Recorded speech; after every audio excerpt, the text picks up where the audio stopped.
So this is our final session of Quakerism 101 for 2022.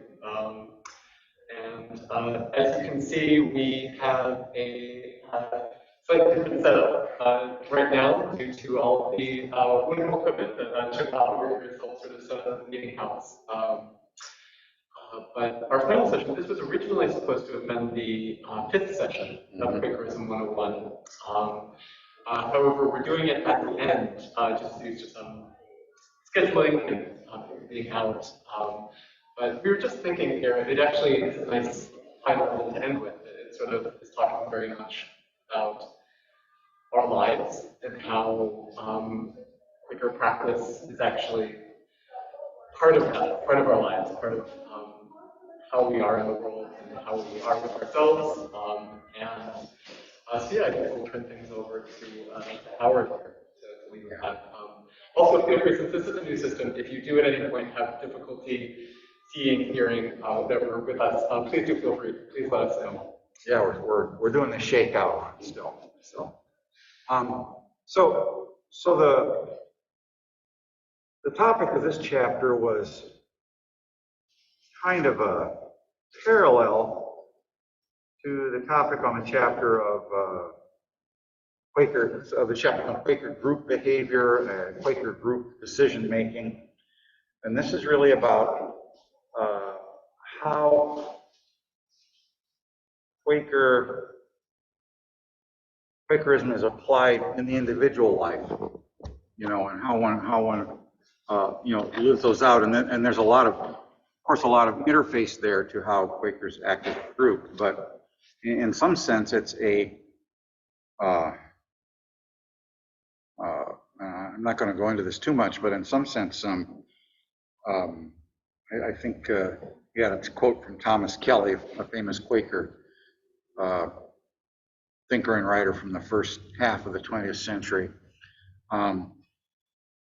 who said that the individual Quaker can be like kind of like a committee, but then there's a sense, and the committee has different perspectives they bring to things, and then there's a sense of the committee, or a sense of the meeting, if you will, similar to how Quakers do things in groups. So that's maybe a little bit too schematic, a little bit too pat, a way to look at it. But basically it's about that, and also about, which is a thread I think that runs through all of the sessions we've had. It's also about the difficulty of saying the unsayable and yet talking about it anyway, and also the difficulty of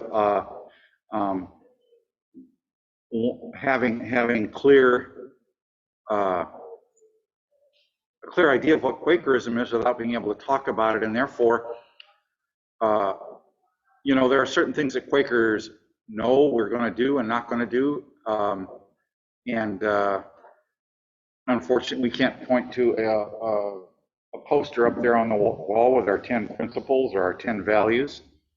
And similarly for the individual, some of the writing in this chapter kind of reflects that I don't even want to call it tension, just that interesting relationship between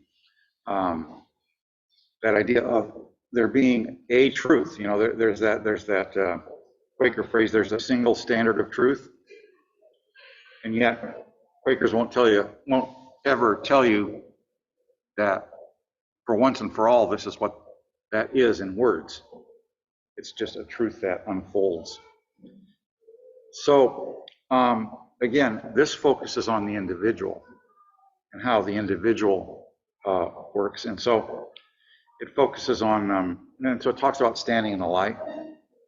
It talks about clearness committees, and I know a number of us are very familiar with clearness committees, have either had them for ourselves, both had them for ourselves and served on them. As looking around, I know a lot of us have done here. because the idea of decision making also involves, just as it does for the group, involves discernment, and discernment is can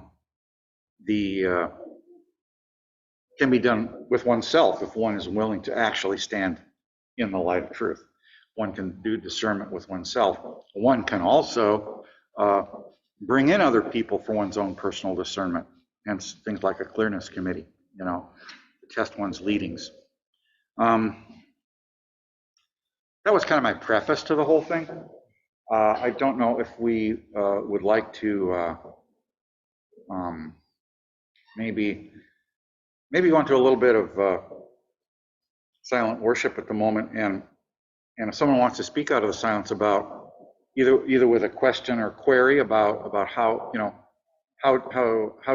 what is the difference between, how I conduct myself individually as a Quaker versus just anybody else, and what is the relationship between the group and the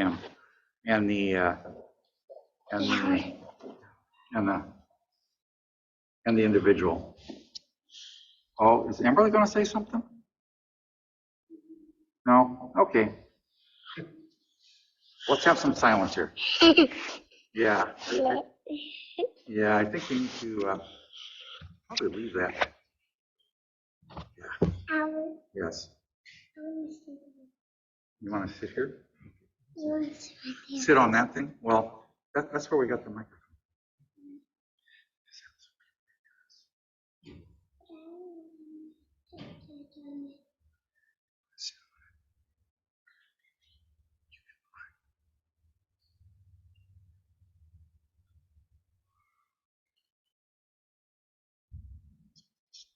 Why?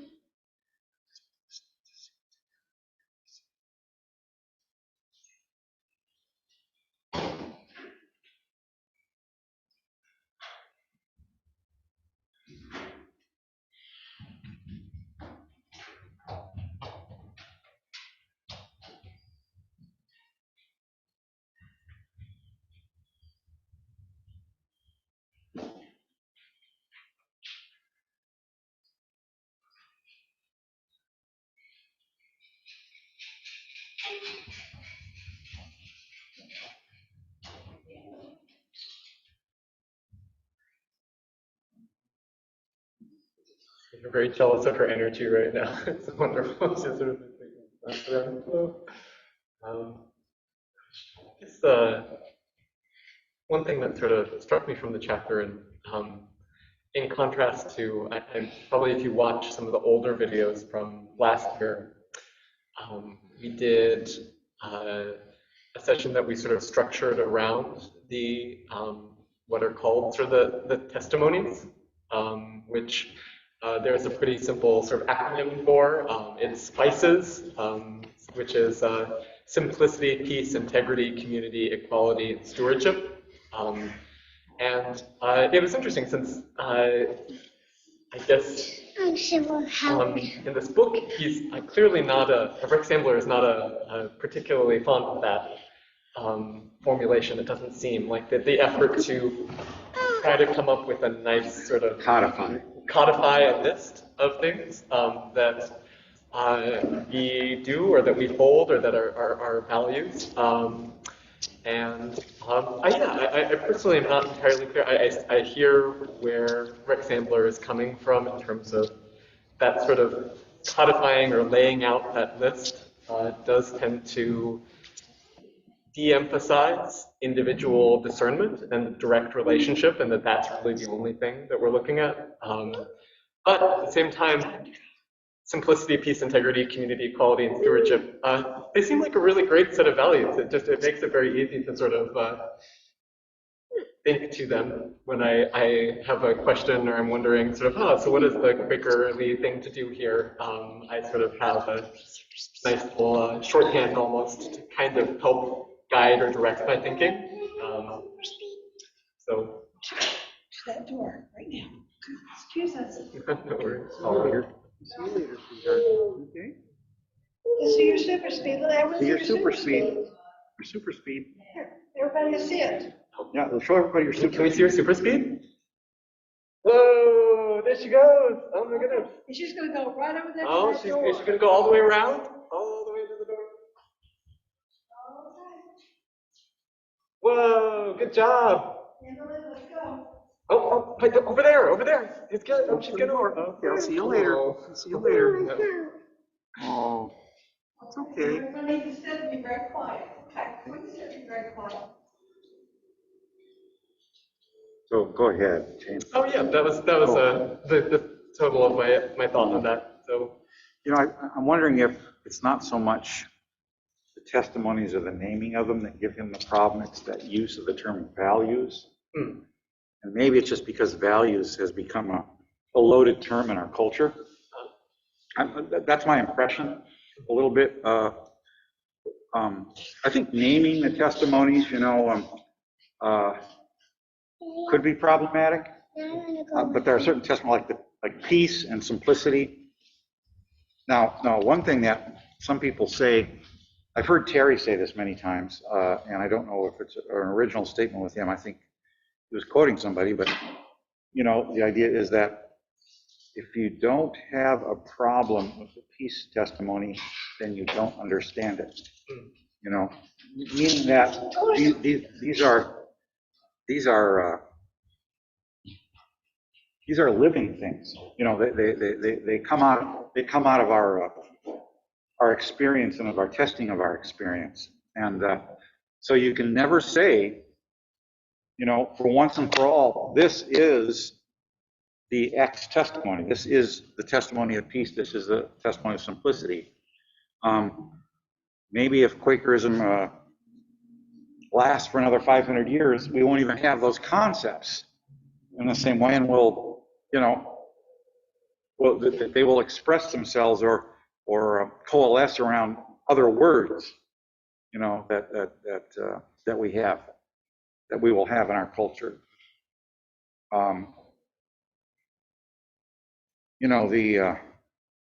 So does peace testimony mean, for instance, that we're anti-war, period? Or does it mean something else?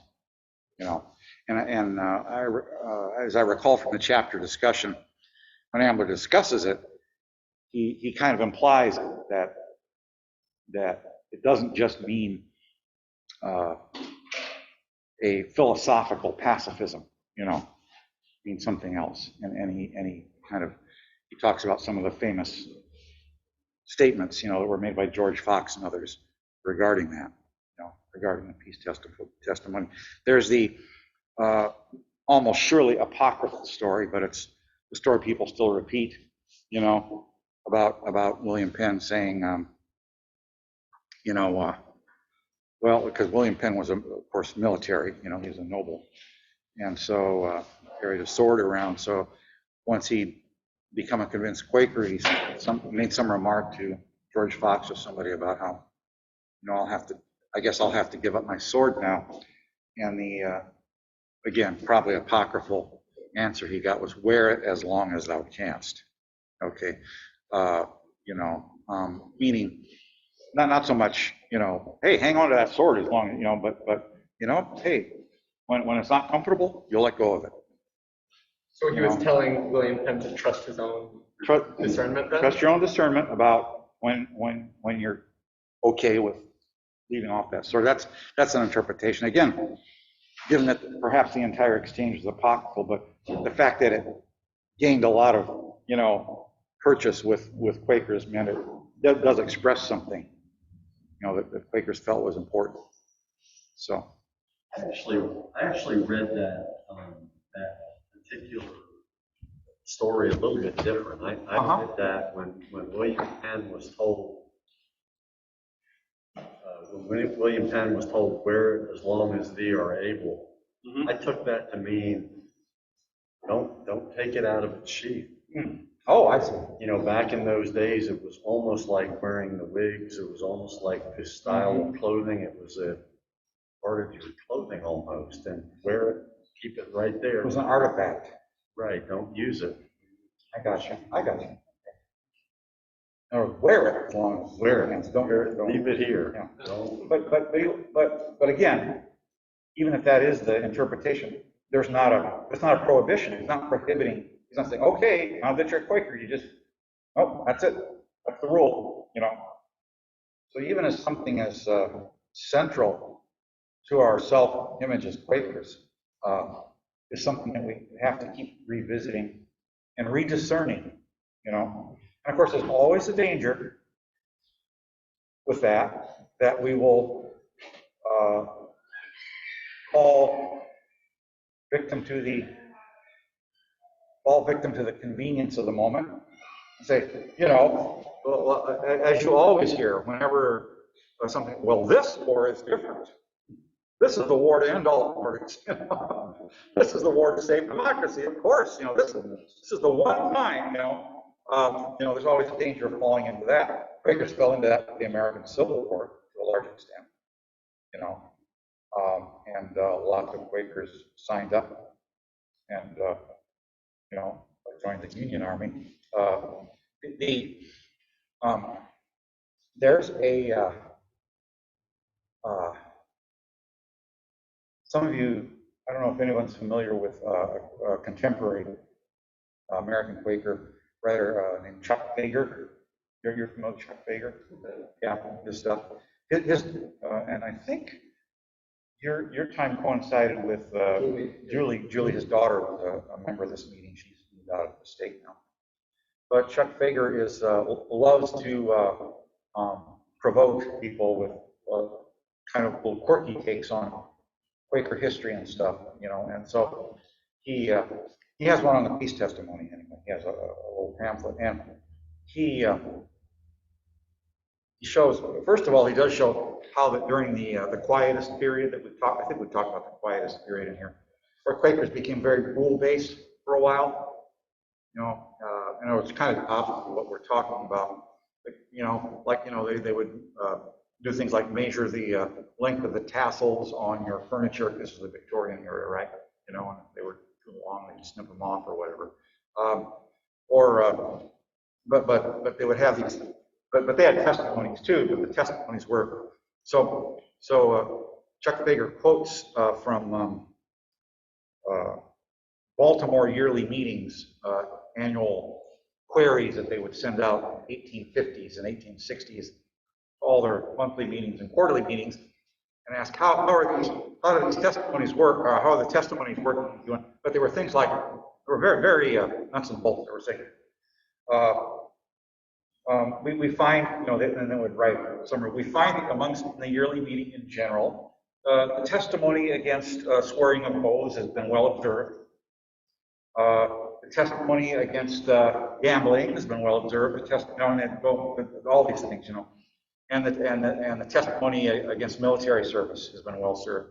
And then you start getting into the like 1860, and they said, well, we're still doing pretty good with gambling and swearing, but you know, we're a little. Some people have been a little shaky on this military service thing, you know. And so, and the point that Chuck Fager is trying to make is that, you know, these immutable things. I mean, do we have a testimony anymore against swearing of oaths? I mean, we don't, like, by the way, I've been asked several times, you know, to come in and serve on juries or something. And I will tell them that I have a religious scruple against swearing a public oath, and they will accommodate it. They actually take me off to the side. I don't have to raise my hand, you know, do the thing. That they haven't ever. They say, well, do you just affirm that you're an honest person? I say, yeah, you know, that's enough. But so there's a point being made there, I think, that there have been, you know, throughout Quaker history, there's been ebbs and flows of this idea of how rule-based are we? You know, what does that even mean? You know, to have a rule and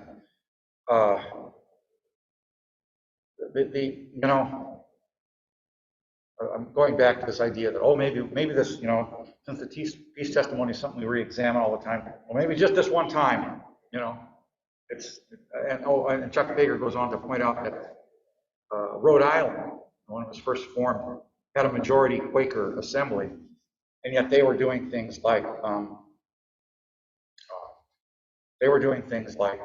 raising a militia to fight the Indians.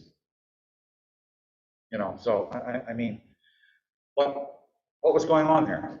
You know, clearly that's horrifying.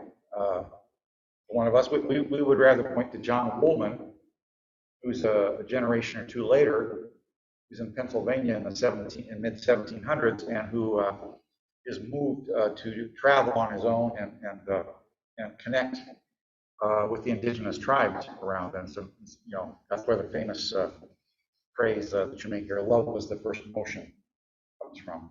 You know, but he was moved to do that personally, and he did reflect back at this meeting. He said, "I have a leading to do this," and they had some discernment, and then he went in and did it. And but at peace testimony, I guess I keep harping on it. And yeah, every war, you know, someone else falls off the wagon on that. You know, I remember back in the invasion of Iraq in 2003, an NPR personality who self-identified as a Quaker, Scott Simon, said, in Afghanistan, the invasion of Afghanistan, that is, okay, as a Quaker, I'm behind the invasion of Afghanistan, you know, and I think there was an article or two in Friends Journal about that. Yeah, I don't know if you call it falling off the wagon.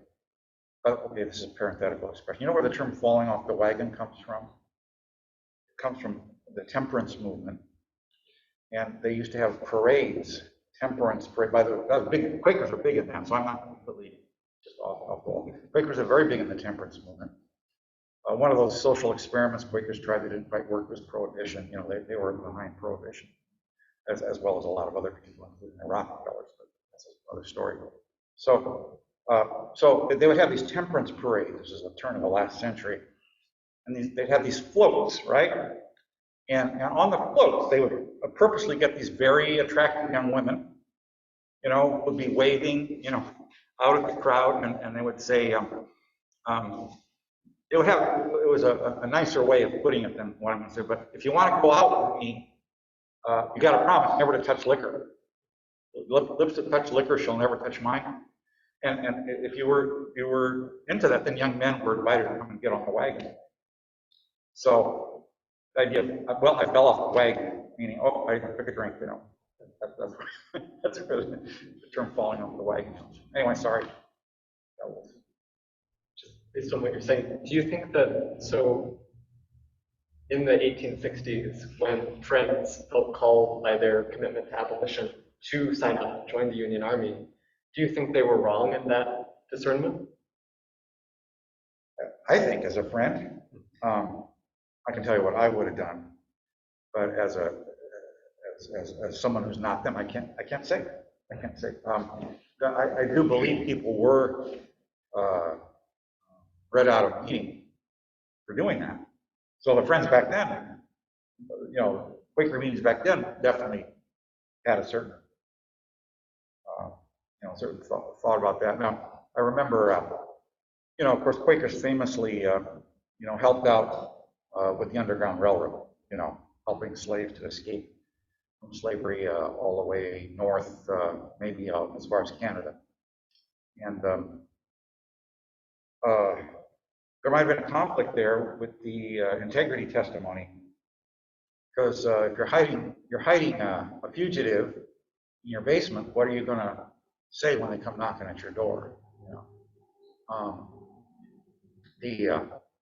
I remember about 20 years ago, a bunch of us were gathered together in the meeting house talking about death penalty abolition and about specific cases. And as you all know, most of you know Walter Long, a member of this meeting, in fact, a member of our worship and ministry committee right now, is a fairly well-known and active appeal attorney for death penalty cases. And so he was very active in that group. And he told us something about a case that was going on that he thought we all should know and that we all might be able to help out with. But he said, this is in confidence. I can't, please, we can't tell anybody else because I don't want the prosecution to know my strategy. So, something along those lines, right? And so one person who was there said, well, doesn't that violate the integrity testimony? Doesn't that, by not being open about, where you're coming from, what you intend to do? And that discussion got kind of shut down when someone said, I bet during the Underground Railroad, Quakers didn't just go around blabbing. They had, somebody hiding in their basement, let's say. So, yeah. Because anytime you have a set of rules that's got more than one rule in it, there's a potential that they could conflict, right? And that's where discernment comes in, as far as I'm concerned, and that's where sometimes it's good to have a group of friends with you who can help you discern. Other times you don't have time to do that, or maybe it's just not the kind of situation where you want to do that.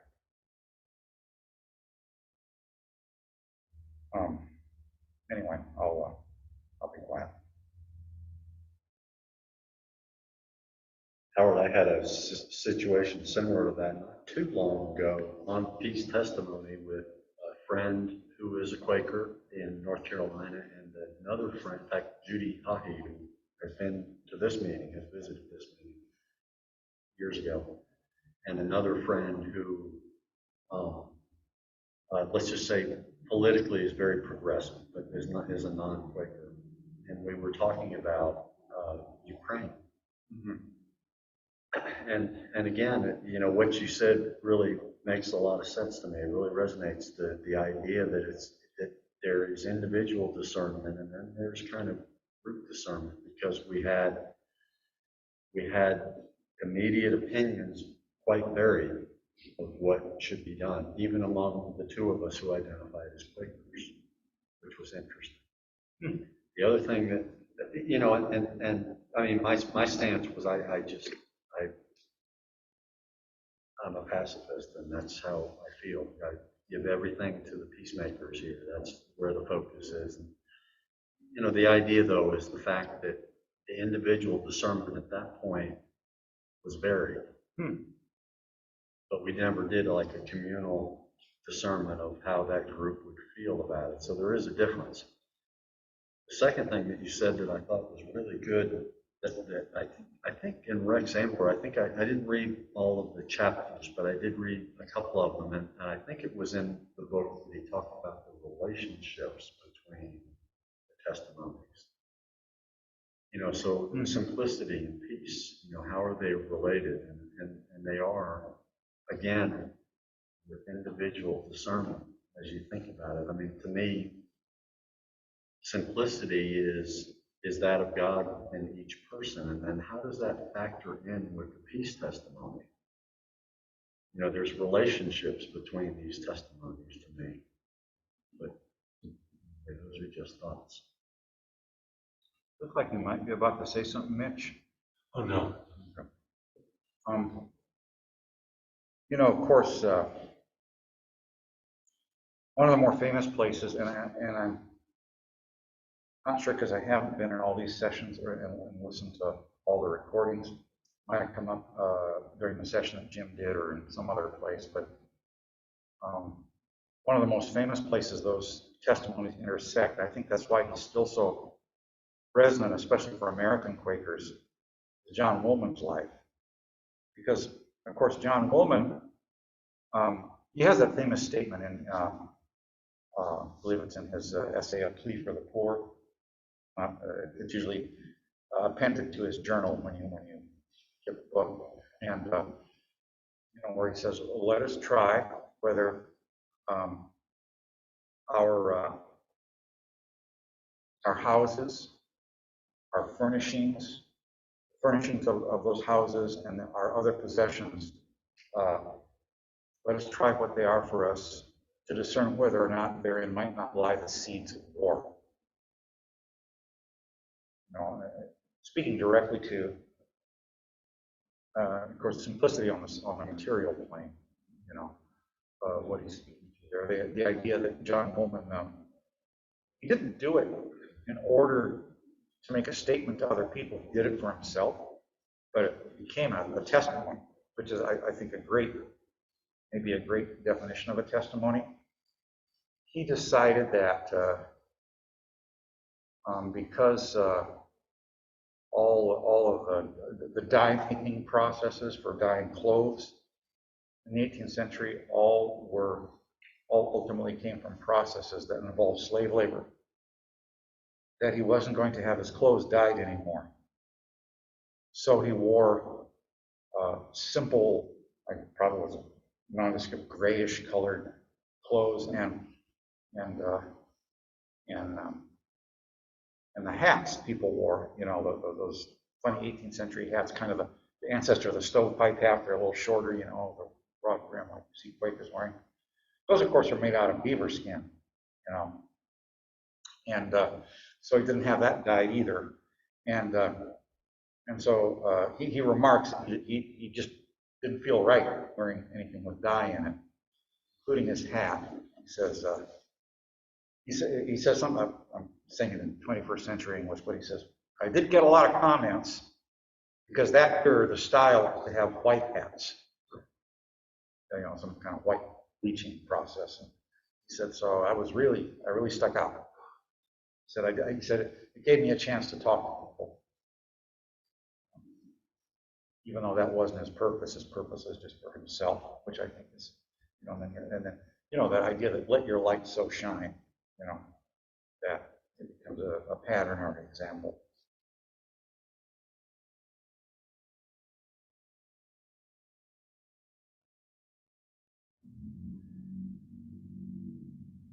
The questions or sort of struggles I have with the, you were saying that if you ever have two rules, you're going to end up with some sort of tension or contradiction there. At some point. And I liked Rick Sandler's, the metaphor he uses, you were talking about earlier, of that sort of, like a meeting for worship with attention to business, where you have multiple voices, and eventually, with enough silence and enough sort of waiting, that there is some unity is achievable. And I wonder, my worry though is that sometimes the conflict of values, the conflict of things that are important, I don't know if it always is reconcilable or if there always is a right answer. Yeah, why should we assume it is? Right.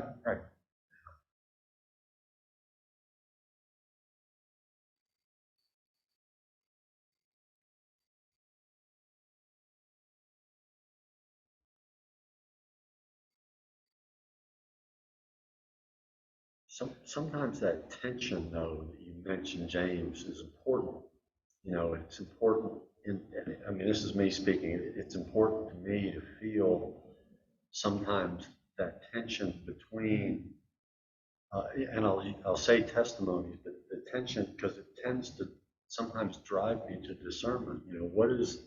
Why is the tension? And I may, or like you say, I may not be able to resolve it, but it does tend to, I'll say, promote action or promote discernment if you have that tension.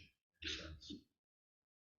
It's almost like sometimes as human beings, we do sometimes operate better under a little bit of stress or tension. It's almost like we need that to and I'll say I need that sometimes to put myself in a place where I am trying to work through the conflict. Whether I'm successful or not may or may not happen. But listening for those conflicts, because those are where your feelings come in. Listening, does this feel right? Does this seem right?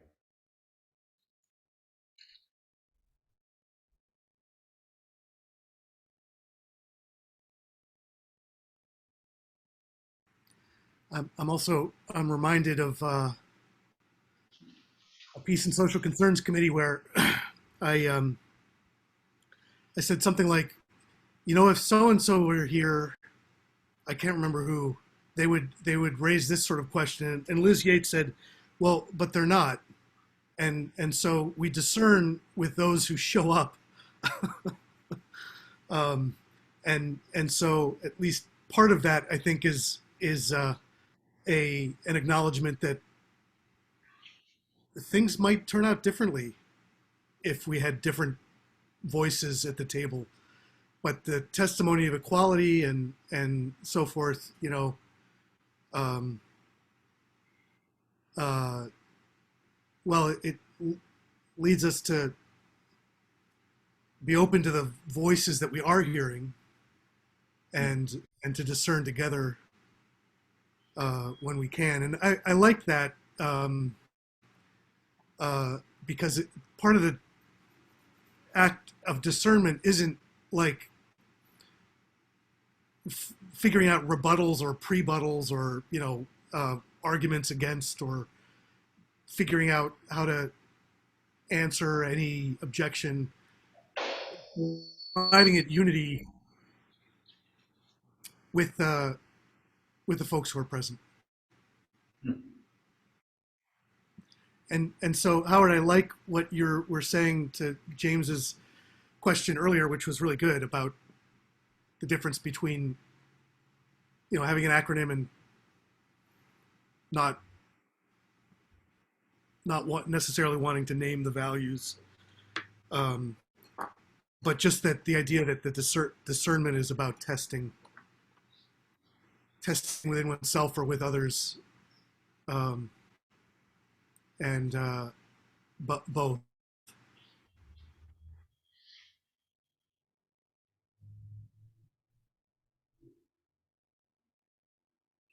Something you said, Jim, makes me think. You mentioned how important is the idea of equality in a meeting for worship with attention to business. And I wonder if that's maybe where the metaphor that Rex Ambler uses for individual discernment starts to fall, or doesn't quite work, right? Since I do have a variety of competing voices in my head. They're not all equally good. They're pretty bad. And you're, because they're your head, you're authorized to say, no, this one's not, you're not helpful, go away now. Yeah.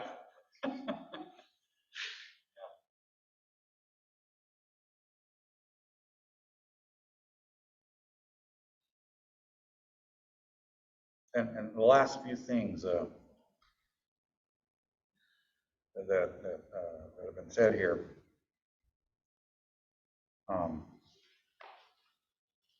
First, from what Jim was talking about, I think, I'm not.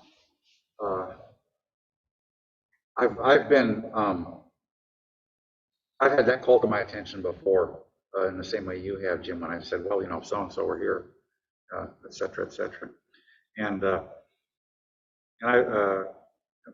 I've been reminded, I think, in so many words, that, but you're here to speak the truth that you have been given.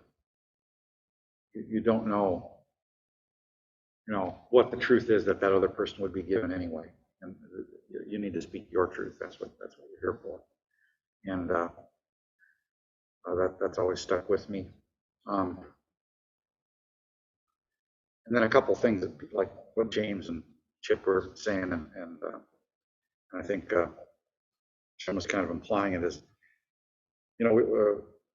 the discussion, just because it's easier to do, has so far been about the big issues. What are the testimonies? And how do I fit in with,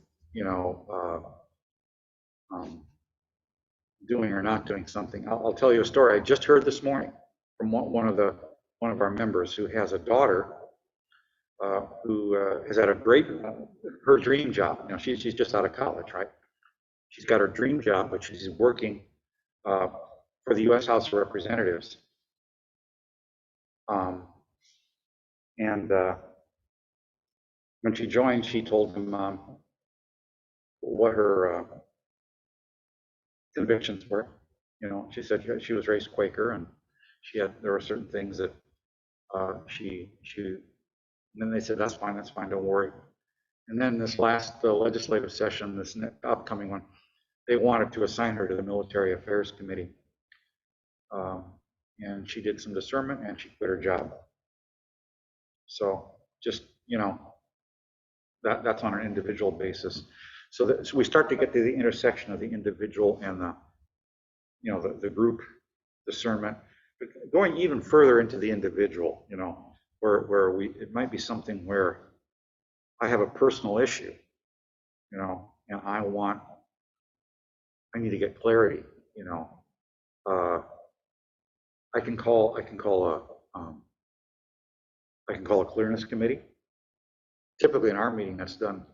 If you want a real clearness committee, you actually go to care and council and they set one up for you. You know, they ask you who you want on it. And they ask you, and then they always make sure one of their members is on it. But nothing to stop you from just going around and saying to a bunch of friends, you know, hey, you know, could you sit with me on this?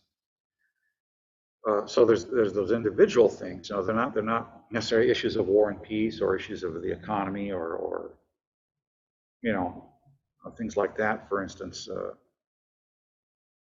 I think this is not betraying a lot of confidence, but as some of you may have noted, Yelly and I have the care of a little girl, and her father, who lives just a few minutes away, is very much in the picture. You know, very, very much in the picture, and you know, and is very dedicated to her and things. But he just has to get some things together in his life. I won't go into that. And so for the moment, we've actually, again, with some cooperation and some lack of cooperation from him and the mother, have gotten some legal rights with the little girl. And so I'm in a constant struggle with, and my wife and I both, Delia, are in a constant kind of back and forth with ourselves and within ourselves about how do we relate to the Father. Do it in a way that the child has the Father in her life, and but also do it in a way that we haven't given up our own personal space and integrity. And there's been a lot of we've had a couple of clearness committees, you know, what we call, you know, on this, but if I have to do individual discernment on this, because sometimes it's in the moment, what do I do? And that's an open question. I'm not saying I know what I do, but it's an open question. I try to go to that place where I'm looking at myself in the light of truth, and I'm looking at the situation in the light of truth, and asking. Part of that is putting yourself in someone else's shoes. You know, how would you feel if these people who aren't related to you are, you know, have their, you know, their hands on the person, that your child is the most precious thing to you? How would you feel? You know, and where does that, you know, and I like that sometimes I'm a little doubtful about what I'm doing in there situation, you know, about how far we should be going and that sort of thing. And the reason I bring this up is not to start a clearance committee of my own here with all of you, but just to let you know that's the sort of thing that one might work on, you know, in terms of personal discernment, and sort of thing I do work on, you know. Not sure I'm any different or any better than anyone who wasn't using a Quaker approach, but at least I think I try to use one.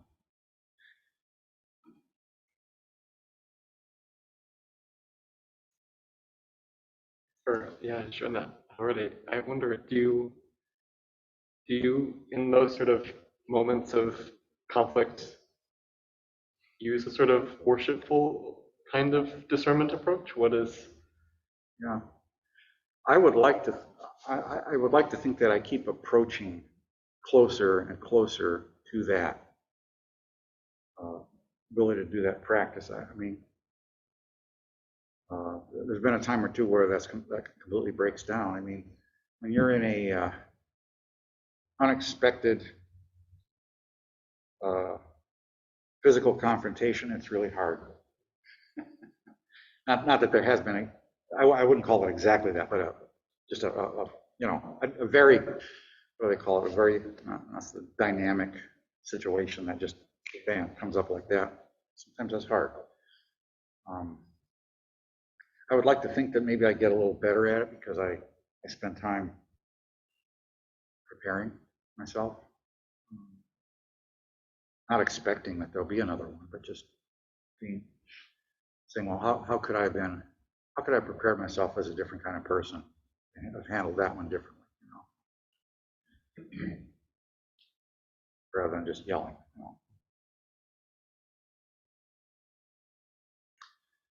Not that yelling isn't something that would be the discerned way forward. Sometimes I'm not ruling that out.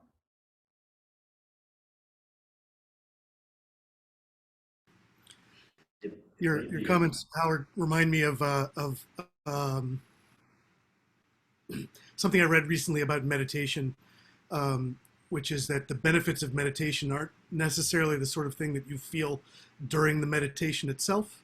It won't necessarily be a lightning bolt of a satori or, a flash of insight, but in fact, it's a day later or many days later that the benefits of having a practice actually manifests itself. And so that concept of approaching, but never really necessarily being sure you've gotten there, is seems to be part of the process of the practice. Yeah, absolutely. You were saying something, Chip? I was just going to say the step. Maybe I was just thinking about it because, almost the step before the how-to is the when-to. Is in other words, for me, sometimes I'll get an uneasy feeling. Something is not quite right, or there may be an interaction or something that leaves me a bit uncomfortable. I think what I'm trying to get to is at some point there's whether it's conscious or subconscious, there's individual discernment that's going on at that point. And I think for me, one of the things since coming to Quakerism is to recognize the power of that and to acknowledge that when it occurs that I had an interaction that didn't feel quite right, perhaps with another individual or something, and it may require further action that requires some thinking and discernment. So the when to may be just as important as the how to. That makes sense.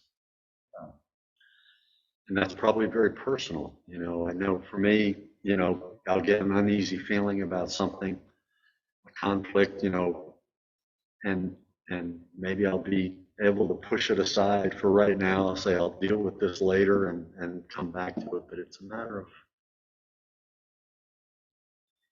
and I think that does tie into the testimonies. It's like an integrity piece to yourself almost.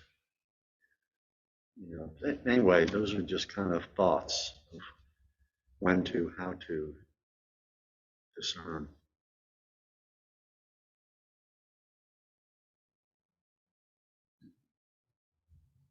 I think that maybe all those kind of questions coming by, not just how and when, but why and what and all those things,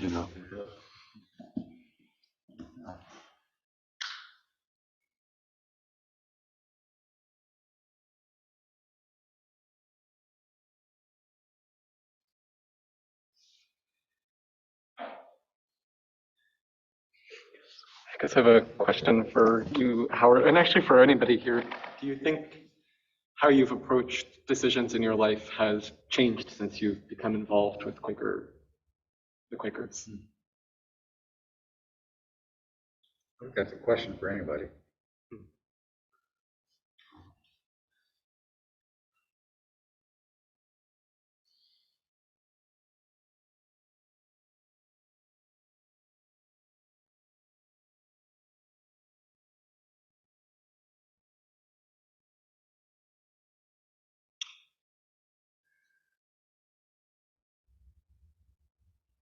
I would like to think so. I've been actively involved with Quakers for, let's see, it's been, I guess 23 years. And of course, in 3 years, anyone looking back on, how long ago that was, will say I'm a different person from what I was. Of course, I'm a different person from what I was 23 years ago. And so it's hard for me to say how much of that. I think I'm the better for having lived longer, at least incrementally. But to actually be able to discern how much of that was because of my association with Quakerism versus how much of that is just the maturation process. I was an extremely slow maturing person. I consider that I wasn't really mature till I was in my mid to late 40s, That's just me. I'm in my late 60s now. I'm hoping to get there by 70. Yeah. I remember finally realizing sometime just after I turned 60, that I really, really, really had to admit that I was a grown-up now, because the chronological age just, didn't match. But I think at least for me that motivation, that impulse to turn to, for lack of a better word, and there isn't much of a better word because that's the one we use, to turn to my inner light, or whatever you want to call it. I don't think I think that's definitely been something I got from Quakerism. Whether I would have come to it on my own and called it something else, hard to say. I do know I was always I didn't seem like it, but I was always a pretty reactive person, I think, and a pretty self-righteous person. And I look back on the stuff I did and think what a jerk I was when I was in my 20s and 30s, even while I was being self-righteous, simply because I didn't think that I could be wrong about stuff. That I could be morally wrong about stuff. I didn't think that. I did intellectually, but I didn't act that way or feel that way. And I think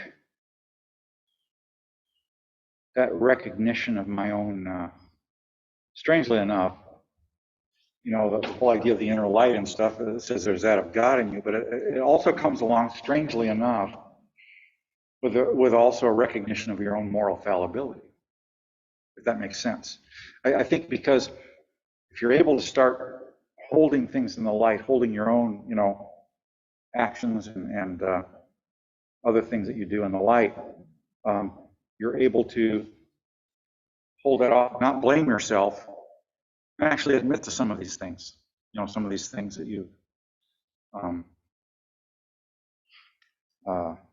that you wouldn't have been able to admit to before. That makes sense. So I don't know if I answered that question, but that's my meditation on your question, I guess.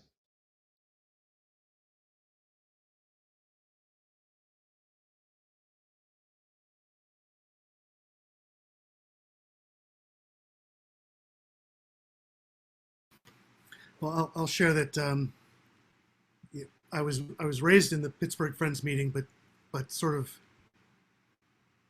rebelled against that, as well as other aspects of my family, and went off and wanted to do my own thing, so to speak.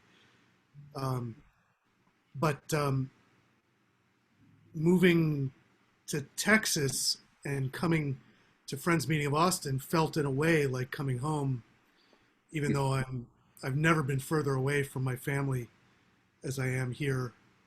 But we raised we raised our son. He was bar mitzvahed in a Reform Judaism synagogue in Silver Spring, Maryland. I spent a lot of time before that and a little bit after with Zen Buddhism, and I've been sort of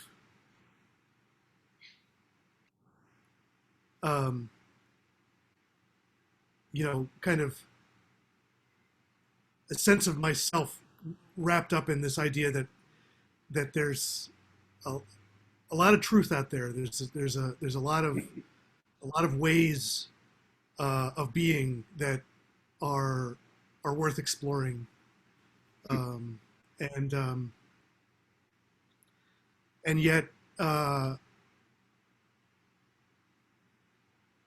yet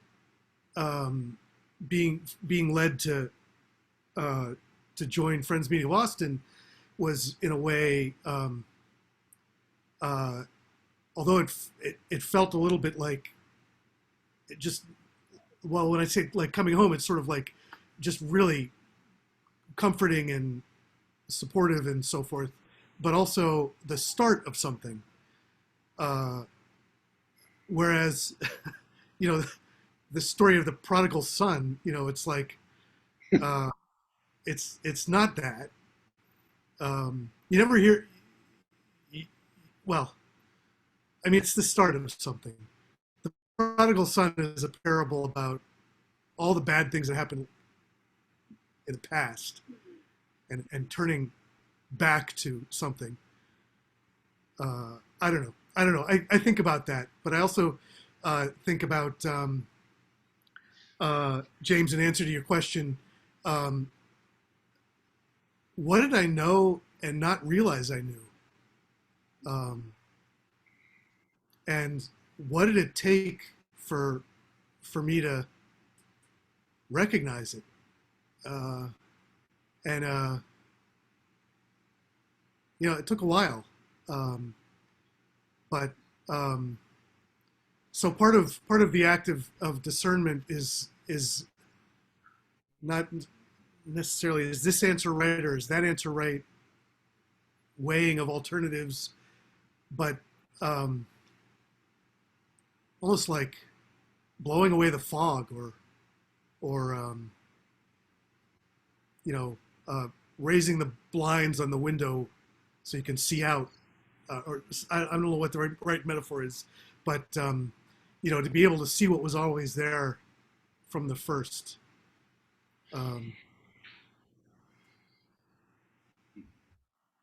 That doesn't really answer the question of whether I feel like,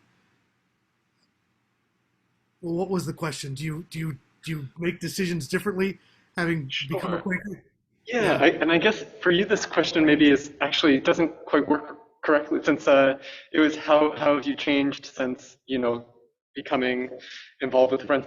That sort of takes the perspective that everyone here is a convinced friend and encountered this as an adult. And I'd actually be really curious to hear, Jim, since you actually were raised in a Quaker meeting, if these the sort of processes that we've been talking about, like discernment and sort of quiet waiting and how you actually approach difficult life decisions, was that something that you encountered as a child in Quaker meeting?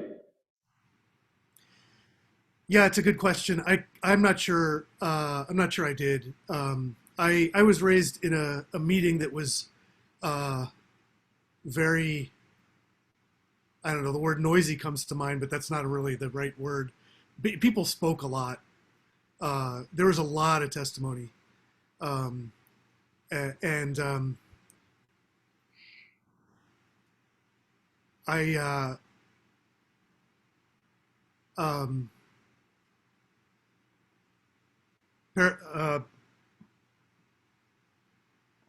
Maybe it led me to appreciate silence more. But there were some circumstances where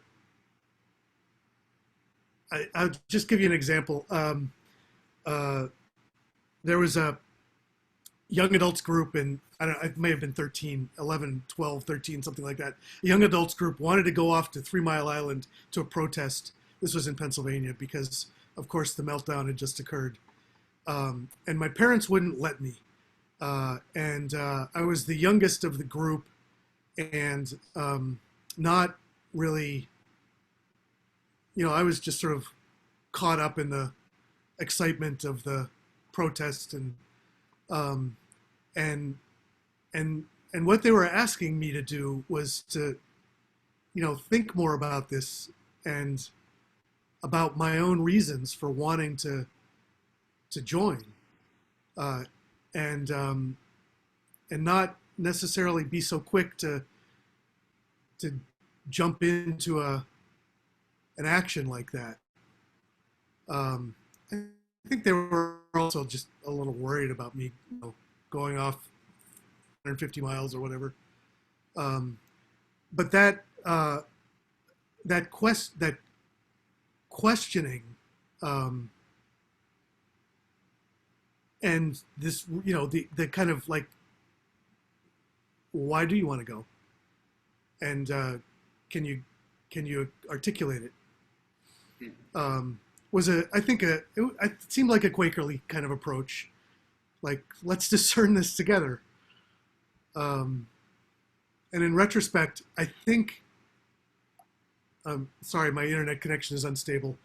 I think I was better served, of course, by being brought into this kind of deliberative, kind of conversation than I would have been by just being permitted to go off to an anti-nuclear protest.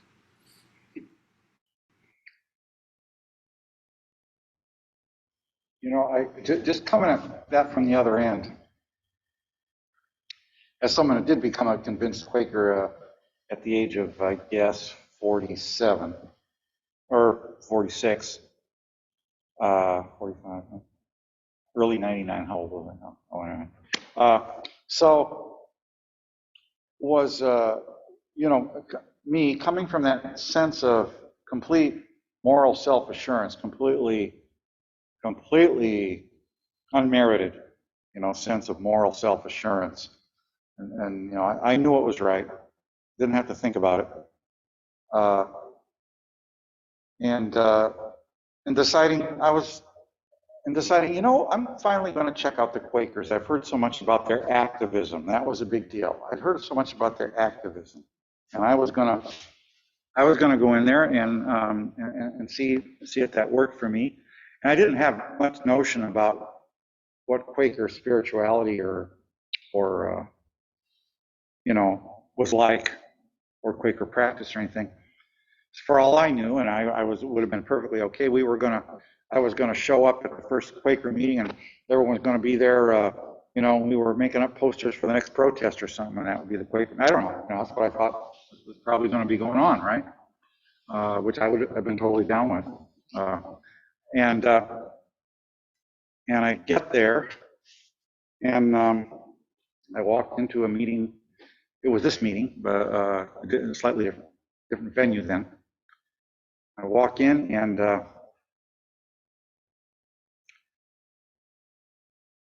not that this all came to me in so many words right away, but within about 2 or 3 minutes, I knew there was something else that I had to get in touch with.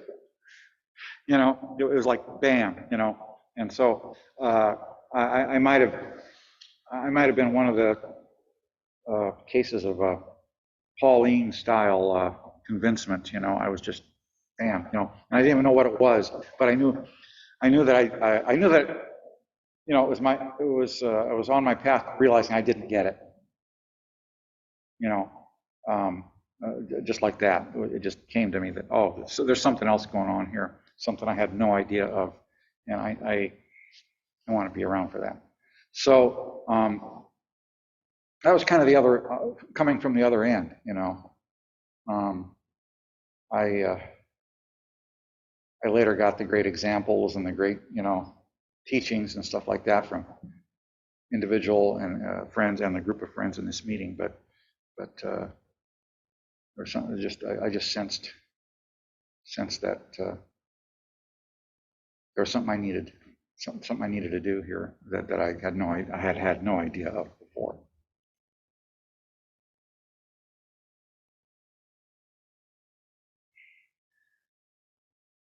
think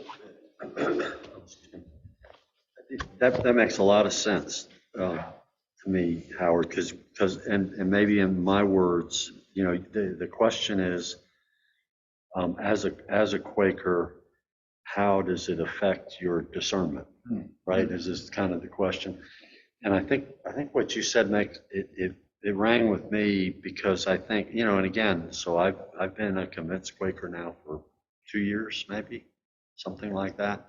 Although I've been to Friends meetings on and off over the years, but I think perhaps one of the differences for me is that I think I recognize more thoroughly now that I live in a physical world and a spiritual world, and they're not in conflict. They're related to each other, for me, internally, and so, you know, and I don't want this to sound like I'm looking for signs in the world or anything, but things that happen in the world, you know, I think I find myself now more often stopping and thinking about those from not just a worldly perspective, but from, I'll say, a spiritual perspective, if I can use that. That I don't think that really describes, but from this, you know, almost metaphysical, I'll call it that, but you know, the spiritual side, and recognizing it. You know, I think once I've more strongly recognized and accepted that I do exist in two planes, as it were, I think that kind of brought me to a place of more discernment. If that makes sense. Chip, I'm wondering, do any examples of that? Oh, it's a great question. You know, and I think that I think they do, and they're perhaps more subtle. But you know, an example, and I think I used that a little bit during forum, being involved, for example, with this project. I mean, there were several things that I had to read, learn, and think about, that, you know, such as patience, such as stopping and thinking, you know, rather than reacting, stopping and thinking about something, and or listening, whether it's in silence or whether it's to someone else. I think since becoming a Quaker, I think I'm more prone to do that, I think is what I'm saying. And it wouldn't surprise me uh, if people who became convinced Quakers more years ago probably went through a similar process, but then over time it becomes incorporated into who you are, and so you may not recognize it as much, but it's a little fresher maybe for me. So it's just a thought. Two planes. I mean, that's how I see it. That's how I feel. Maybe more than that.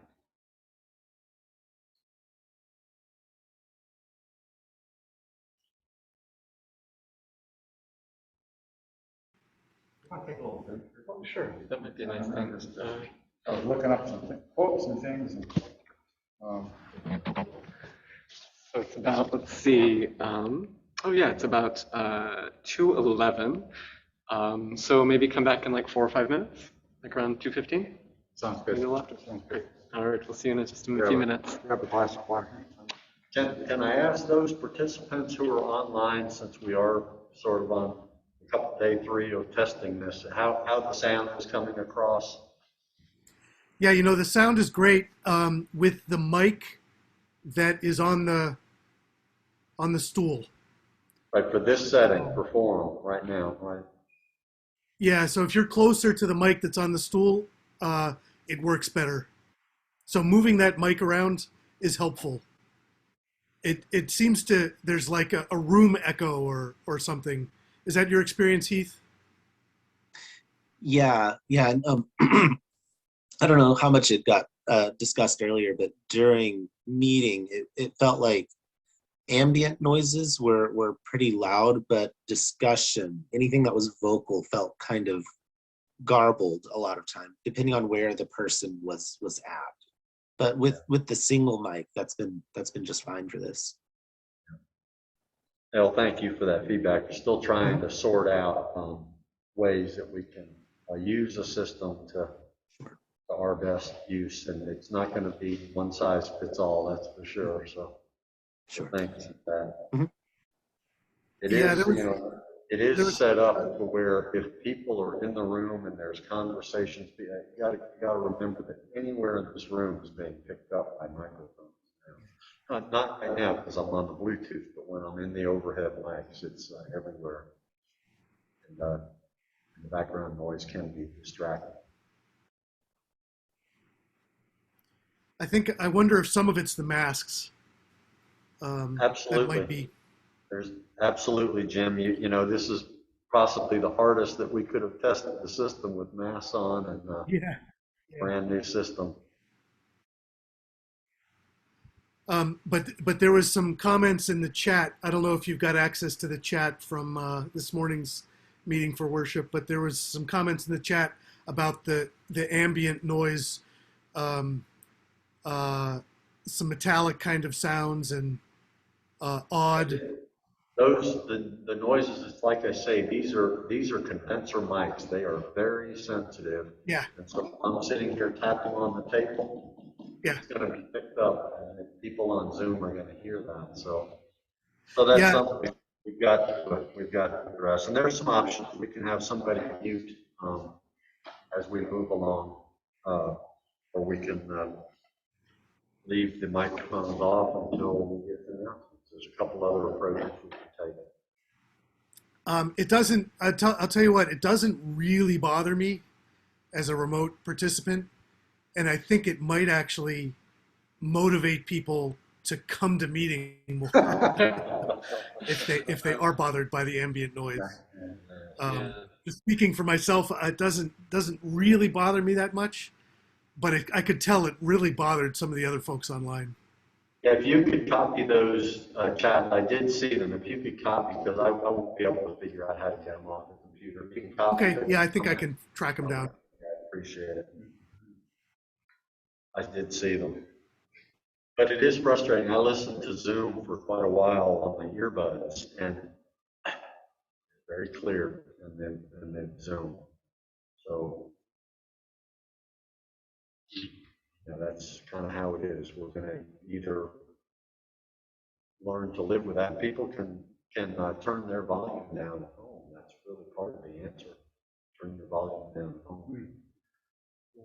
And then the other options are we leave muted here until announcements, or somebody stands there and waits for somebody to switch. That's what we want to do. Yeah.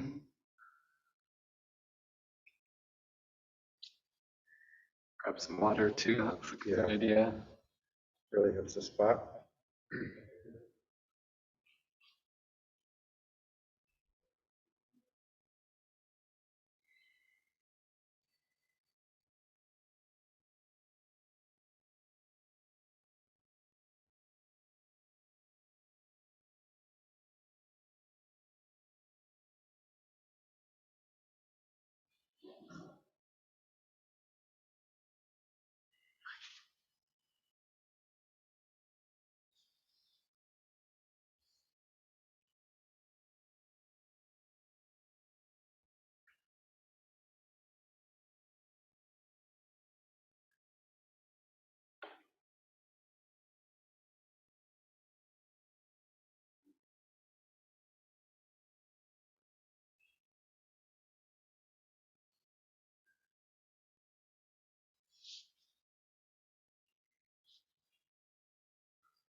See.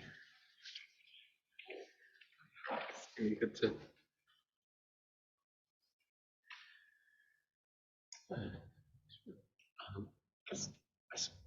During the little time away, I guess I sort of reflected a little bit on the question I'd asked just myself in terms of what the difference made. And for me, I think honestly, I sort of like Howard, I hope that I'm getting a little bit better at the sort of approaching things in a little bit more of a calm, sort of worshipful manner, though I'm not sure how consistently I actually do that. I think the thing that's been the biggest change for me from my experience with the friends in terms of how I approach problems, it's actually kind of that fourth step of that Rick Sandler was talking about, where you go from, okay, I've had this inner discernment and this inner process, and then now I'm going to go do something, which I guess because we don't have any pastor or any clergy, I apologize if I've told this story before, but I was back at the library and I was just complaining to an older friend at the meeting, like, oh, man, this computer never works. This is terrible. It's the slowest computer. Why is this is always broken? Somebody needs to fix this. And they looked at me and said, you need to fix this. Like, that is, you need to do this because you're here, you see the problem. There's nobody else who's going to fix it. Like, we just kind of have to do it. Like, there's no one really to kind of pass the buck to here. And I mean, I guess there are committees that are responsible for certain things, so you need to talk to them. But just that when you feel a problem, you feel something isn't right, when something needs to happen, that you don't just stay in that feeling, that you actually have to go and change the thing or do something about it. That's sort of, I think being a part of this has made me better at that. I also don't think I had much practice with that before. I'm in a ballet company, which we're a very nice ballet company. I like my bosses, it's very good, but it's not a culture where you, especially as a dancer, take sort of agency much. You're really just very much sort of there to hear what other people tell you to do, and you don't really have a ton of autonomy in terms of initiating a project or starting something or making something happen. That's not something we typically do very much in a lot of the other parts of my life. So I feel like this is the part where where I have more agency, and I'm learning to do that, which comes with its own risks. If I start to get a little power crazy or sort of overly controlling or pushing my agenda too hard, please do assist me in this discernment and let me know that, since it feels really good to actually be able to do things and like plan something and make something happen. That, yeah, I think has been a big change that's come out just from being part of this. That's such a good point. I mean, because when I think about leadings, leadings that involve me telling someone else what to do are probably not really good leadings. If I have a leading, for example, the computer, that's a leading. I should probably take action, but me telling someone else this computer is slow and expecting them to take actions, that's kind of a false start on a leading, on something that you see a need for, in a sense. I mean, that, because I've done the same. When I catch myself, oh, this just isn't right, it's like, well, what am I doing to fix it? That's what you went through, and I think that's great.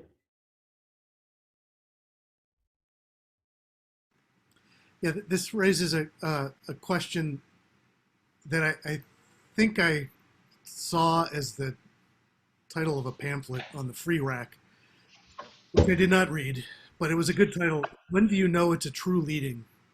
And I probably should have read the pamphlet, but I didn't.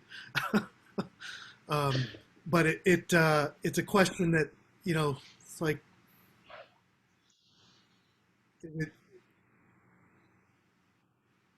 am I just a 13-year-old who wants to go on a road trip with all these cool older kids? Or do I really feel like the anti-nuclear work is important? I mean, that's an easier one, maybe. But maybe not when this is when where you're that 13-year-old. Maybe it's not that. yeah, exactly. But I guess maybe the right question is how. How do you know it's a true leading, or how do you? I don't want to say interrogate the leading, but engage the leading in conversation, by yourself or with others. And part of the reason why I'm bringing this up is because I completely misplaced my copy of Rex Ambler's book, so I haven't read the chapter. Does he go into this? About leadings? Yeah, about how do you figure out if it's a true leading?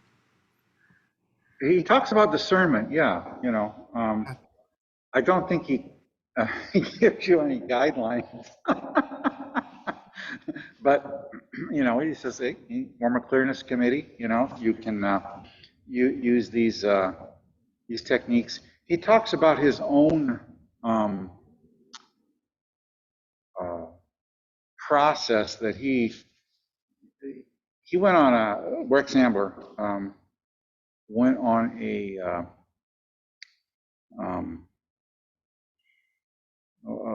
along maybe his entire life process of trying to figure out how was it. I mean, just because we don't have a lot of stuff written down. Early Quakers are very prolific, and they wrote a lot, and they talked a lot about everything, but they didn't give you rules. They didn't give you a cookbook for how to do things. And so he went on this. He's been on this long quest his whole life, I think, to figure out what it was they were doing when they worshiped. Because typically, when you read an account of Quaker worship from back then, you read George Fox's journal or John Woolman's journal or any of the early Quakers' journal. They almost never say. Every once in a while they do. Well, we were sitting there in a meeting and someone got up and they said this. They don't do that. All they'll ever say is,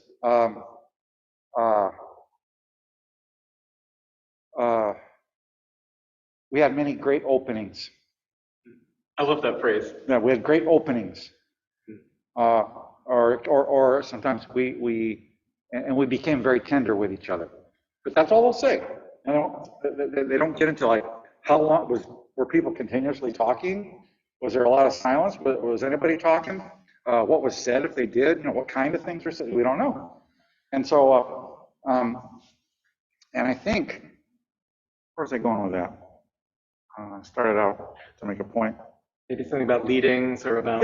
I think that's the same thing. You can't give away, you can't give a specific way to do that.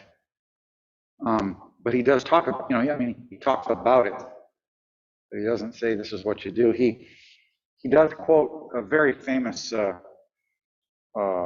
locus classicus, I guess you'd call it, of the Quaker. Almost lots of Quakers know this by heart. There's and if you're able to, if you don't have Ambler's book, and it's worthwhile, by the way, looking at the whole document, just Google someday, Elders at Balby, Balby, 1656, and you'll get this little letter. It was a circular. Quakers were getting a lot of hot water. James Naylor had come out and done some crazy things and gotten Quakers in trouble. And so these elders and this one had gotten together and written this circular letter to Quakers, in England about, here's what we should be doing. Here's how we should be behaving. And a lot of the stuff is just classical things that Quakers now say about, well, here's how we should be behaving in meeting for worship. Here's what a message should be like. All this stuff you'll hear people talk about. But then at the very end, and this is the famous part, and it's all good because it's all kind of stuff that's become kind of part of just Quaker practice. But at the very end, here's what they say. Dearly beloved friends, these things we do not lay upon you as a rule or form to walk by, but that all with a measure of the light which is pure and holy may be guided, and so in the light walking and abiding, those things may be fulfilled in the Spirit, not in the letter. For the letter killeth, but the Spirit giveth life. And of course that the letter kills, but the Spirit gives life. That's actually a quote from Scripture itself. But so you can go read what the elders of Baldy said about what here's what we should do, and then at the end they say, but don't take this as a hard and fast rule either. I guess where I was going was, so Ambler's trying to reconstruct, to some extent, early Quaker practice and things like that as much as he can. And Ambler has came up with this little pamphlet-sized book. It's published as a book, and I believe it's just called Experiments with Light. Yeah, and at any rate, and he's inspired groups around, especially the U.S. and the U.K., to get together and do what they call experiments with light. Just let's try doing these things and see where we go. Let's try and I have to apologize. It's so weird about Jim. You said you misplaced your copy of the book. James and I were in a panic, running around trying to find our copies of the book, and Hannah, the other member of the committee, is not here today. She was trying to find her copy of the book, and we were all. I finally read my electronic copy. I got an electronic copy. But so there's something going on, some energy around this chapter here. I don't know, but Ambler actually has his 4 or 5 steps that he recommends that these experimental groups try out to see if they can get to a sense of where the early Quakers were at, but also as a method of discernment, of self-discernment. And I apologize, I don't have the book here in front of me for that.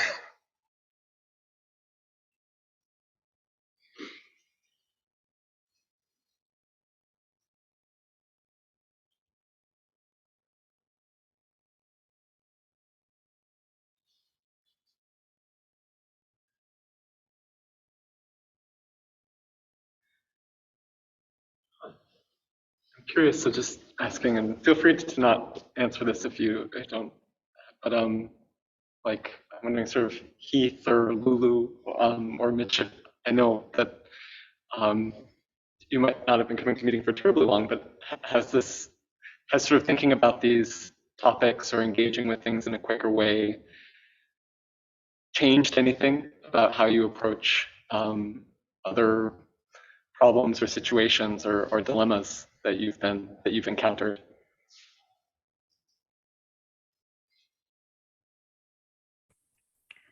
Yes, I'd like to say it's helped me tremendously because I take a step back now and I ask myself, is this the right way of doing it? How does it impact me? What's the impact it has on somebody else? And it helps me think. I stop and I think before I say anything or act. I used to be very impulsive at one point, but coming to the Quaker meeting, it's really helped me.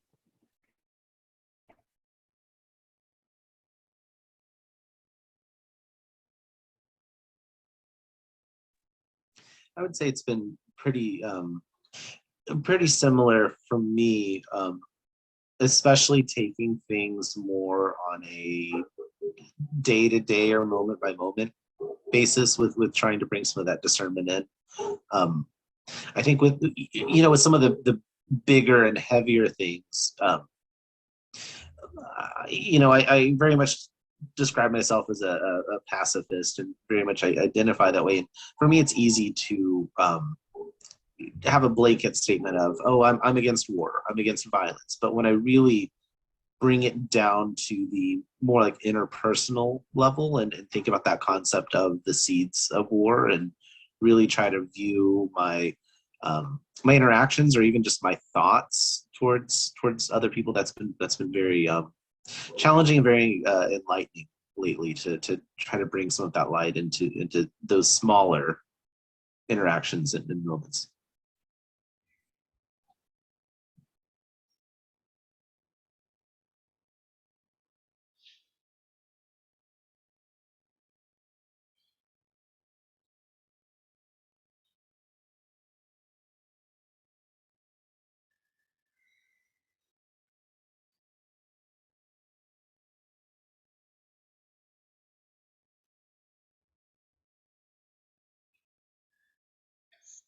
Something I found interesting too is that it seemed like, for example, at least the worship was very much about like it seems like almost all his worship had a dimension of discernment to it, the way he's describing it, that he sort of, that you, I guess he comes to meet worship with all of this, the usual chaos of one's mind and anxieties and things you're worrying about, then that quiets down.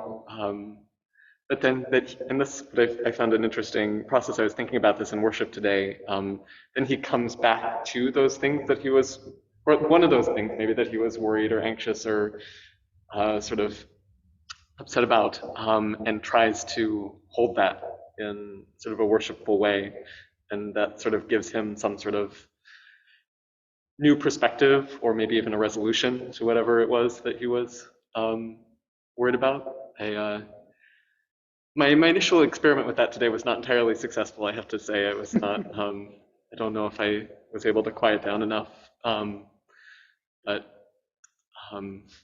yeah, it was a different sort of a way of approaching worship that I hadn't really encountered before.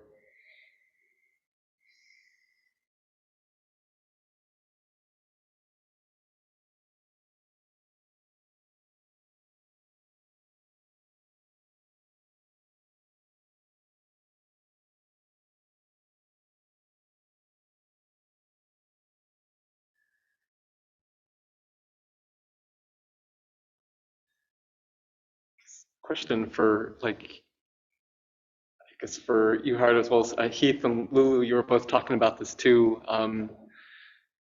The difficulty, this method of discernment really seems to, as many sort of Quaker practices, seems to thrive on long periods of time. That you have sort of in meeting for worship with attention to business. We really sort of allow sort of just a great deal of space and time to sort of think and reflect and hold things before we act, and sort of not being as reactive or not being as quick to say things, to think about what the seeds of conflict or war in our interpersonal relationships and actions are. I guess I wonder about how to be a good, how to have that sort of quality of discernment in much faster situations, things that are happening, and you just, or even just if you're in a conversation with someone. Unlike, I guess with amongst the Quakers, I think honestly it is kind of fine to just lapse into silence for a long period of time and then come back and say something. But the most conversations that I have with people, that's not something you really can do, that you really do just have to respond to them in the moment. Is this method still useful? Is there still something there that, do you hope that you've done enough discernment prior to that moment that you're ready to act in the right way? Or is there some way to handle the moment that still has some of that discernment, has some of that power to it? Well, just to jump right in, I was trying to say something that Jim said a little more succinctly a while ago, which is that hopefully you get the benefit of this stuff later. You know, later on. It's not like I have to immediately go into worship. Hopefully, the fact that I've been in worship and that I've been doing whatever practice I'm led to do, then carries over into the rest of my life, and allows me to. I gotta say, I'm still a pretty reactive person a lot of the time, but I know it now. Maybe that's some progress. I know how reactive I am sometimes, and you think of some of the famous statements. I'm going to mangle the quotes, but Amber does talk about it in this chapter, but he gives the example of George Fox, because this, and he even remarks this had to have happened over just a period of several minutes. Mm-hmm. But George Fox is confronted by a group of military men who say they're going to go out and they're going to kill all the Presbyterians and Quakers and everything else they can find, because they're worthless and no good. And George Fox says, well, you're living in your I forget what yeah, I'm living in the light that I'm given. Oh, you're living according to the law. But let me show you what living according to the gospel is. Here, hit me. You know, and he says it created immediate change in the people, and they quote as a George Fox, they became very loving. You know, so but Ambler remarked this had to have taken place just in a space of probably several moments. You know, and George Fox was able to come from wherever he was coming from, and you know that one of the classic texts of the peace testimony, you know, says not that we don't believe in war. It says we live in the light of that life that takes away the occasion of all war. Meaning, you've got to a place where it just doesn't. That's just not what you do. You know, and therefore, any situation that comes up, you'll be living out of that light. You know. Wish I could say I was there. You know.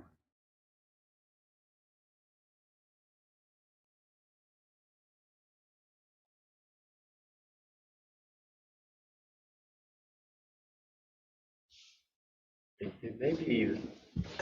It may be that those rapid decisions become easier over time as like, and I think this is what Howard was saying too, as you've experienced discernment and perhaps you know, it's more as we kind of interrogate the testimonies and we strive to live simply and live to some of those testimonies, it seems like those rapid decisions may become easier. It may become easier if you're living simply, living peacefully. Those may come easier. And I'm not saying each one. I mean, we used to talk about when I was working.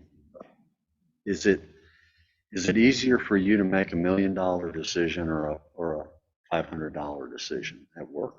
You know, which decision is easier for you to make? And for different people, it can be different. You know, it may be very easy to make $1 million decision, but that boy, you sit down with a $500 decision that may affect 3 or 4 people in a certain way.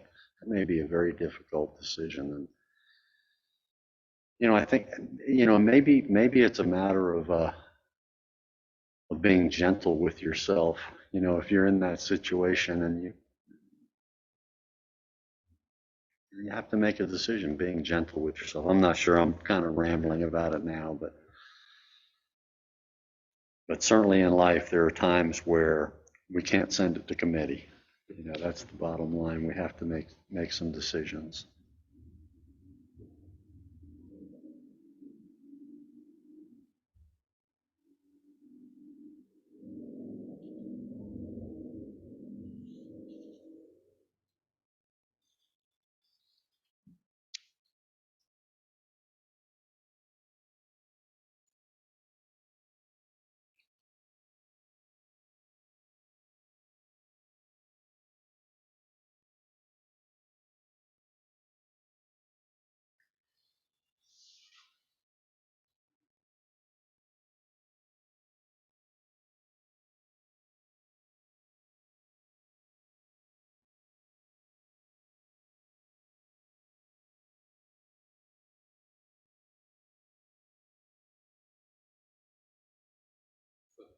Slightly different question, but I'm wondering, for those who've served on clearness committees or had a clearness committee for yourself, what sort of questions do you ask someone to help them reach clearness? Or what sort of questions were asked to you that were particularly helpful in becoming clear?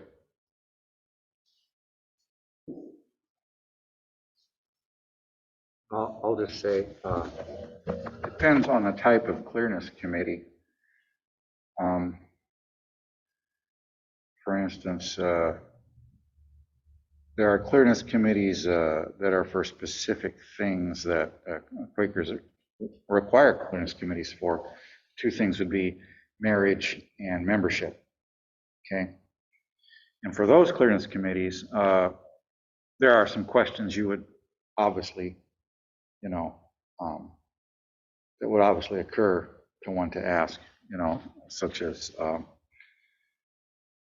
just what brought you to Quakerism, et cetera, or the, for marriage,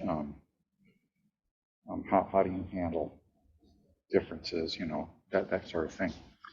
But for the other type of clearness committee, which is where there's a specific concern that someone brings and they want, obviously, they're not going to ask for a clearness committee unless it was a really big deal for them. Should I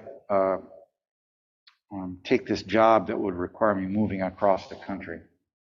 Should I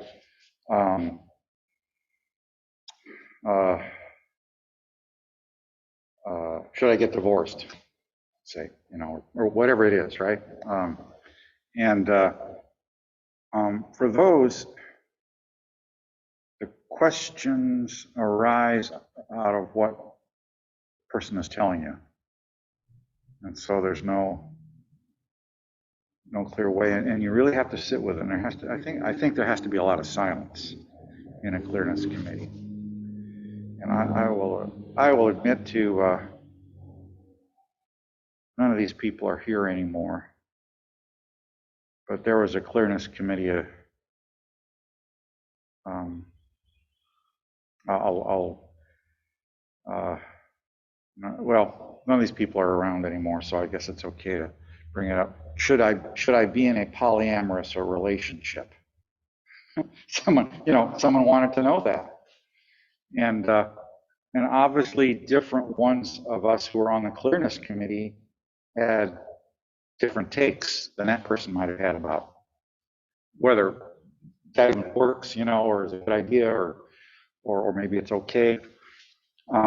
So that one, what question? So you really have to listen to where the person is coming from, and sit with that, and sort of try to discern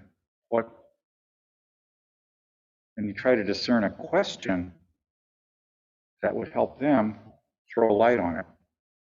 I don't know if that makes sense.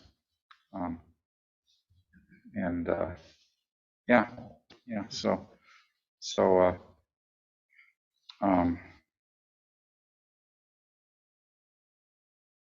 I was in a clearance committee like that, and I've been in a lot of other clearance committees on the nature of a lot of them are work related. Should I do this? Should I do this one thing at work that might get me in trouble, that I think I really need to do, or should I quit my job, or should I, and how does that work with my family, that sort of thing.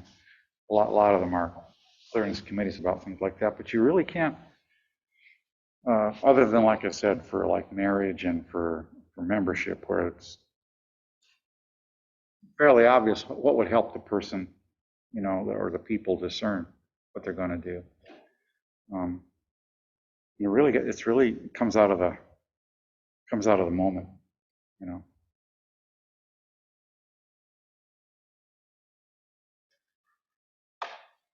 You've been on clearance committees too. I have, yeah.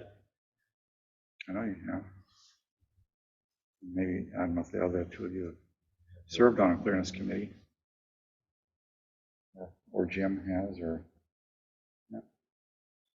It makes sense though, because we used to ask if you wanted to find out if somebody knew something. That's different from trying to determine whether to discern an answer. But if you wanted to find out if they knew something, you ask 7 questions deep, which means you have to listen to what they're saying, and then based on what you hear, ask a few more questions. And I know being in a clearance,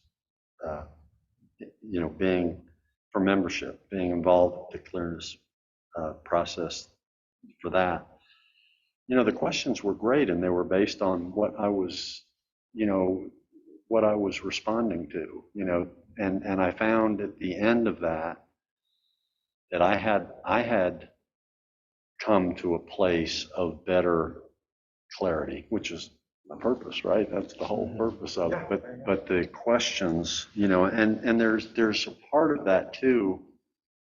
Um,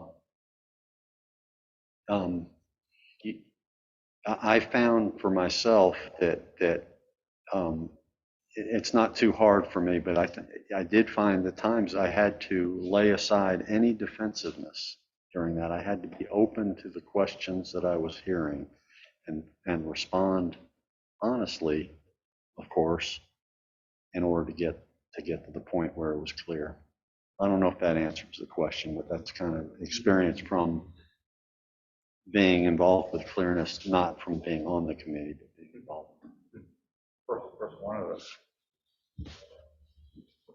I'm sure there's a pamphlet about clearness committees that I must have read at some point, because I remember there's a few little guidelines. One of them is that your questions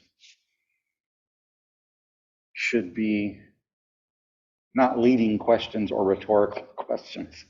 They shouldn't be questions that you know where you want to go with them, or that in other words, because that's just a backdoor way of giving advice, which is not what you're there to do. You're there to help that person uncover what they're truly led to do. And you could have an opinion, like I had an opinion about the polyamorous relationship, but I tried to, to not, be there, evince that opinion or ask questions that would, I thought about. I didn't want to ask questions that would show that, I felt one way or the other about it. I wonder if someone came to you with sort of terrible hypothetical, like something a truly terrible idea, just really ethical, really just. You would, I mean, I wonder, in that case, I don't know, would you think it would be appropriate in a clearness committee to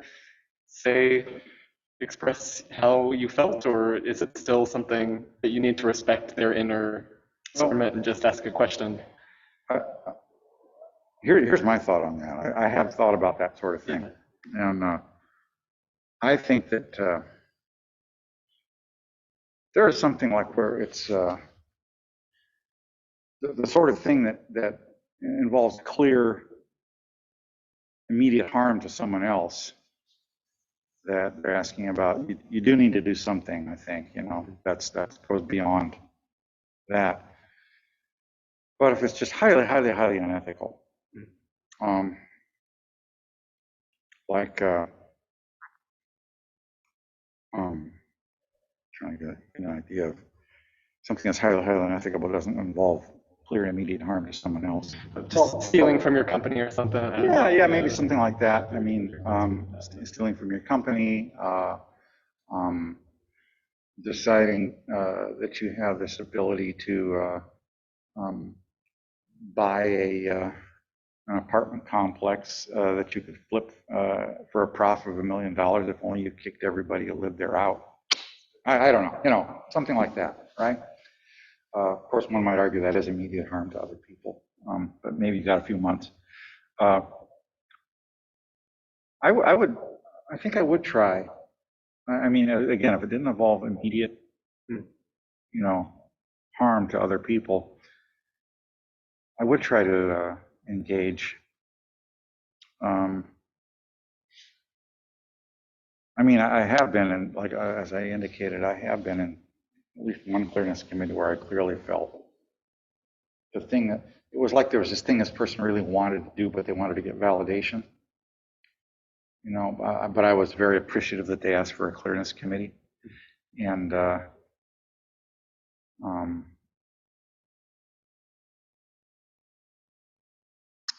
don't know.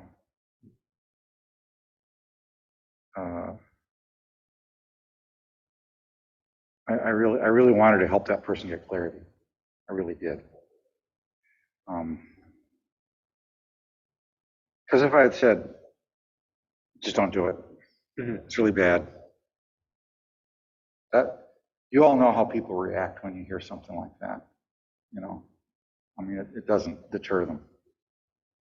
So, yeah, and it's hard because if you're already in some sense in judgment on them, you know, you're not supposed to, but on the other hand, some things are just bad, you know, when you get, you know, and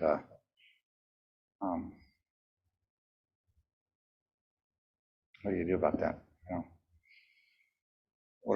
what do I've done if somebody wanted to know about whether it was a good idea to join the Klan? What would I do? You know,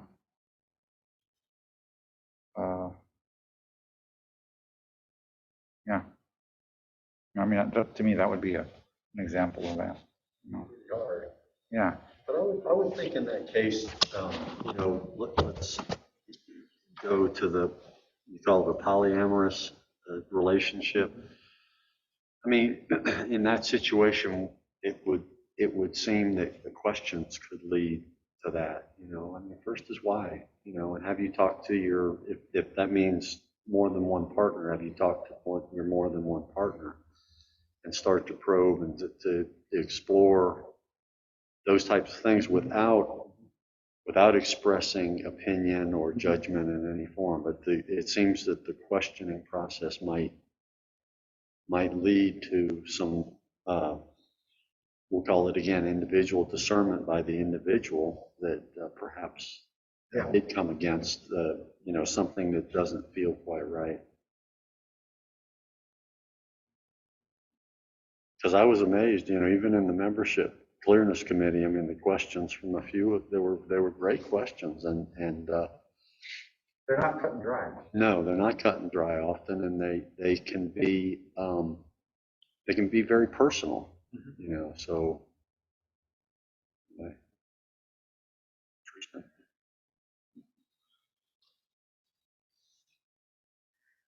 I'm noticing that we have only about 5 or so minutes left before we should probably wrap up. I was just wondering if anybody else had any sort of further thoughts or questions or things that they'd like to say. Great stuff, James. I didn't get to sit through all of them or watch all of them, but the ones that I've done in this series were very, very enjoyable and enlightening to me. So thank you. Yeah, I really enjoyed it too. Yes, thank you, James. Yeah, thank you, and thank you to Howard for leading this one, and yeah, and Hannah, if you're watching this video later, we miss you here, and we wish you sort of we'll get you to have an opportunity to lead one, maybe next year.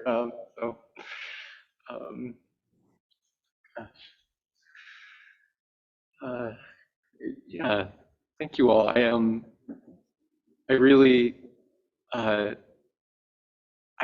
I honestly find doing these to be a kind of a worshipful experience, and really rich to hear from all of you. So I really appreciate all of you sharing your thoughts and questions and life experiences here.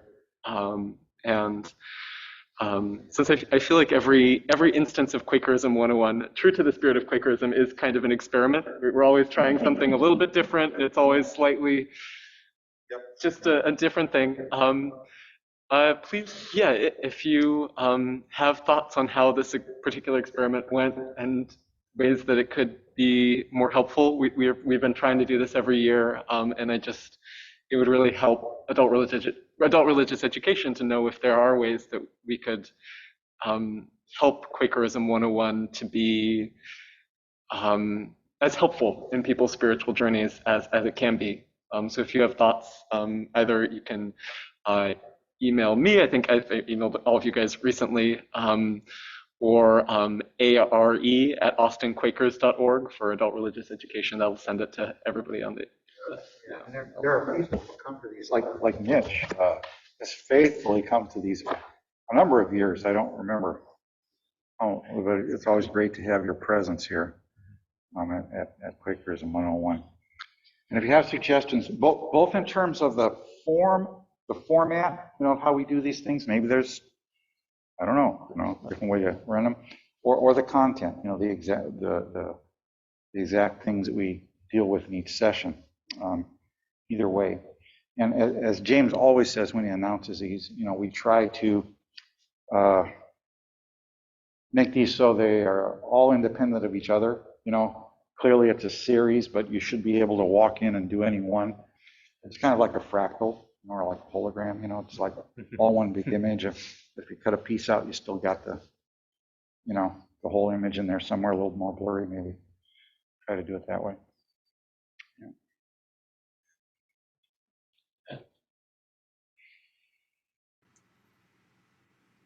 Okay. Thanks. Thank you, friends. Thank you, everyone, for being here. Yeah. It's good seeing you guys.